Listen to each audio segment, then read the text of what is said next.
Hello friends, പുതിയൊരു വീഡിയോയിലേക്ക് എല്ലാവർക്കും സ്വാഗതം. ഇന്ന് നമുക്ക് നല്ലൊരു അയല ഫ്രൈ തയ്യാറാക്കാം.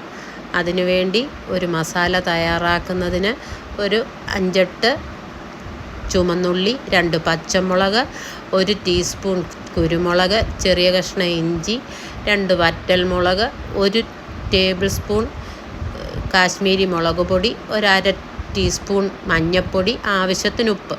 ഇതെല്ലാം കൂടെ അരച്ചതിന് ശേഷം അതിനകത്ത് കുറച്ച് കറിവേപ്പില കൂടി ചേർക്കണം കേട്ടോ.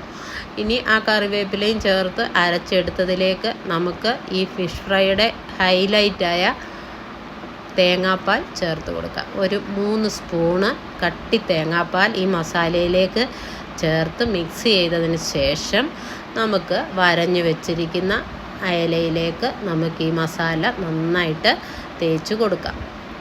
ഈ മസാല തേച്ച് ഏകദേശം ഏറ്റവും കുറഞ്ഞത് അരമണിക്കൂറെങ്കിലും ഇത് മസാല പിടിക്കുന്നതിന് വേണ്ടി ഈ മീൻ റെസ്റ്റ് ചെയ്യാൻ വെക്കണം.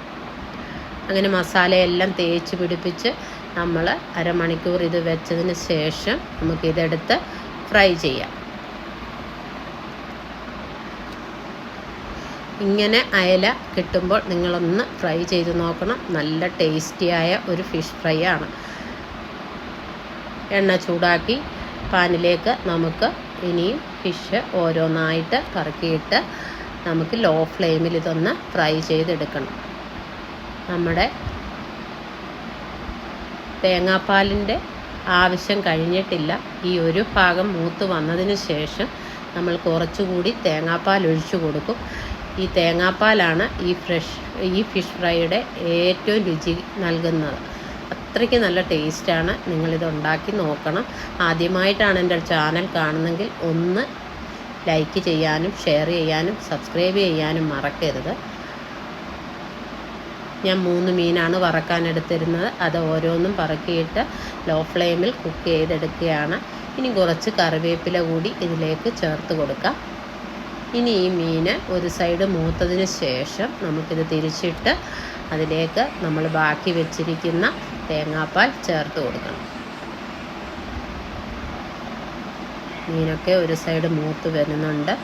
നമുക്കിത് മറിച്ചിടാം.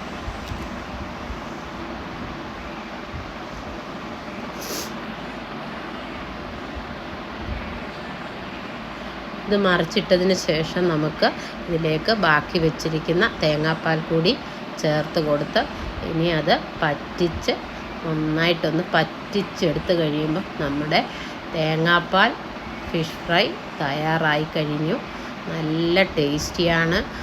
ഉണ്ടാക്കാൻ വളരെ എളുപ്പമാണ്. ഇങ്ങനെ നിങ്ങളൊരു പ്രാവശ്യമെങ്കിലും ഉണ്ടാക്കി നോക്കണം. ഇഷ്ടപ്പെട്ടെങ്കിൽ ലൈക്ക് ചെയ്യണം, ഷെയർ ചെയ്യണം, സബ്സ്ക്രൈബ് ചെയ്യണം. കൂട്ടത്തിൽ ആ ബെല്ലൈക്കണും കൂടി ഒന്ന് അമർത്തിയാലേ ഞാനിടുന്ന പുതിയ വീഡിയോസ് നിങ്ങൾ കാണാൻ പറ്റത്തുള്ളൂ. ഇനിയൊരു പുതിയ വീഡിയോയുമായി കാണും വരെയും ബൈ ബൈ.